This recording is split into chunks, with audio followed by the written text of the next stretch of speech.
When discussions re the planned merger with Tregethan began, we realised that we had a lot to do to improve the environment to ensure that it was fit for purpose, keeping up to date with the regulations and legislation and meeting the expectations of our current and future residents.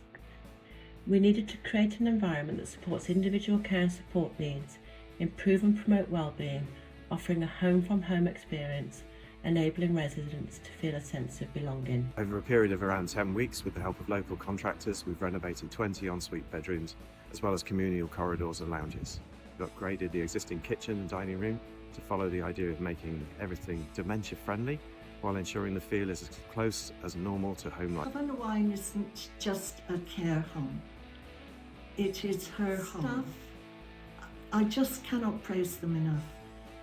They look after all of the residents with such care, such kindness, such attention, and such respect for the people that they are. We just feel so privileged that she has been able to come here, and so glad that the council has taken over and is taking on board residents' views about their own home. Also the families' needs, the residents' families. So I just feel that we are, as family, very lucky